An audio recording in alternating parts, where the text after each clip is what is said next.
we're here to talk about wine, right? We're here to talk We're here to talk wine. about boutique wine, I think. But, But what is the meaning of boutique? okay. Right. Okay.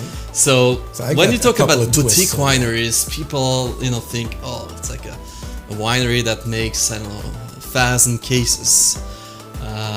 But it's all relative. It really depends what you mean by boutique. And Morty Herzog, our CEO, says that boutique is when you actually focus on quality over quantity. And that could be true of so many wineries that make many thousands of cases. So if you take, for example, we have the Barn Herzog Rosé here. And the Barn Herzog is the value line of Herzog Wine Cellars. Herzog Wine Cellars, in the kosher world, Herzog Wine Cellars is a big winery, about 250,000 cases a year. That's hardly boutique. The focus of Herzog, the Herzog family, their focus is always to source the very best grapes. Also, if you even take this wine, which is $10 or less, okay, it comes from estate vineyards. Now, where do you find that? You really don't find that in a Gallo or a Yellowtail or, one of those kind of guys. So, even though it's a accessible wine both in its flavor profile and in its pricing, it also is a pretty boutique-y focus, state vineyards, focus on quality, really great wine. But That's okay, right. so now let's go to some of the others. Absolutely. So we have Castel Winery, Domaine du Castel Grand Vin, fantastic wine. So the Castel Grand Vin is like one of the most iconic boutique Israeli wines. They're from the first wave of boutique wineries back in the 1990s. They started out in 1992, so that was like their 20th anniversary basically, and now it's their 30th anniversary. I was there when the 02 was still in barrels. Yep. Top boutique wineries out of Israel. It's Estate Bald. They have their original vineyard next to the winery that is now Raziel out there. And their focus is really to make the very best wine from the very best grapes that they can grow. And that is what a true boutique wine is. And He was one of the first guys that grew grapes in the French style rather than the American or New World style in Israel. He's probably one of the first wineries that did a Bordeaux blend. They did Cabernet, they did Merlot, but nobody did a Bordeaux blend until he came along. And that was even years before he went kosher in 2002. And to this day, he's considered, I always like to use the Chateau Margaux of Israel. That's right. Okay. That's right. What else we've got here? Next up, and we're going to taste it. I'm very excited about it. Chateau Monvial 2020, the new vintage. Whoa, look at the color from on this baby. Pomerol. So Chateau Monvial, there's something very special about it. Most of those wineries in France that produce kosher runs for us, such as Chateau Monvial, usually the output of kosher wine is usually 5 to maybe 10% of the winery's total production. For Chateau Monvial, it's really a boutique winery. They make, something like 5,000 cases, maybe less even, and 20 to 30%, something like that, of the production when they make kosher wine is kosher. So that's a very big percentage. But 5,000 cases, that's Now, what would be the difference between Pomerol and Margaux, for example? Okay, so Pomerol is an appellation. Let's learn something. I'm always Let's about learn that. something. Pomerol is an appellation in the right bank of Bordeaux. Appellation in the sub-region, and Margaux is a sub-region, an appellation in the left bank of Bordeaux. And in the left bank, in Margaux, the dominant grape variety in the wines and in the vineyards is Cabernet Sauvignon. And it's usually supported by Merlot first, and sometimes by Cabernet Franc, Petit Verdot, Malbec. On the right bank, in Pomerol, where the Chateau Monvial is located, where this wine comes from, the dominant grape variety is Merlot. Here it's 80% Merlot and 20% Cabernet Franc. and makes for super rich, complex wine. And this is the very region, we talked about it in a previous episode, the very region, probably a few hundred feet from Chateau Monvielle, where comes one of the most expensive wines in the world, Chateau Petrus, which unfortunately, doesn't exist in kosher. Although even if it did exist in kosher, I could not afford it anyway. So,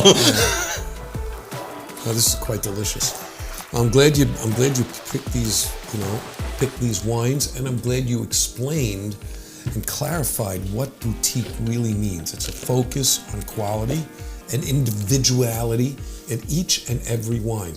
From grape growing, as in the case of the Herzog's own private vineyards, to use for a seemingly simple rosé, all the way up to Grand Vin and Chateau Monvielle, which is 100% their own, literally surrounds the winery.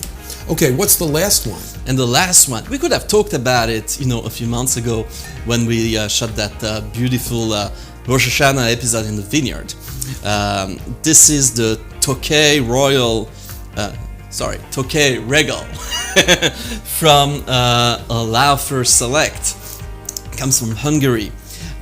It has something in common with Sauternes. The wines of Sauternes are made with grapes that are affected by the botrytis fungus. And it is the same with Tokay. It's a different grape variety. In this case, it's a variety called Furmint. That's the variety that is grown and used to produce wine in Tokay, Hungary. And there is an amazing history there. Hungarian wine used to be famous all over the world for being the wine of kings. Those very rare wine. And Jewish people, we're talking about 100 years ago, a little bit more than that, were some of the main producers of Tokay wine in Hungary, and we're so happy and proud to have back in our great portfolio Tokay wine from Hungary. By the way, Furmint, I've done some research on this. Furmint also might be actually, what something is called yellow muscat. Okay, interesting. A clone of muscat. The other thing, on just a personal note, I want to share it with everybody, is that my mother-in-law was born in Szarospatak, which is and they had a winery. They had a bar, a saloon, and a winery, and they provided wine to Rákóczi, and now there's a Rákóczi castle that's still there. But they used to produce this kind of wine, and I remember the story which you told us in your great reveal, your big reveal of Motzi Shabbos Parshas Re'eh, and you had the Laufer Tokay ice wine. It's a fantastic story, and I think it's just an amazing piece of history there that the Jewish people were so much involved in producing wine in that great region. And interestingly enough, it wasn't always kosher. They did make kosher wines for themselves, but they made it for the general populace. Now we're going through this whole thing about, it just happens to be kosher, you know? And they actually started with making wine for the general public, which was not necessarily certified, and a little bit of kosher wine for their own uses. So we're really, it's kind of going back to the future, if you will.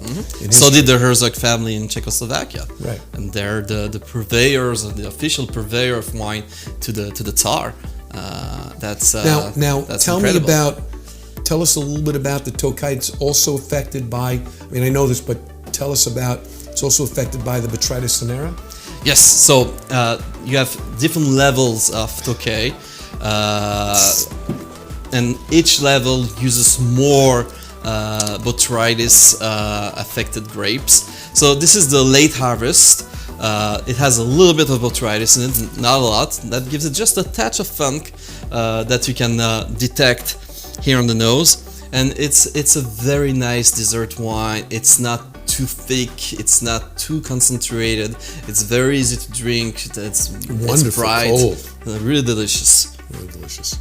Well, Gabe, thank you very much. We learned about boutique wines and what that really means.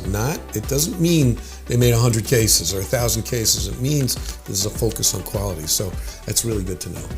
Well, thank you very much. And this is Jay Buchsbaum and my good friend, Gabe Geller.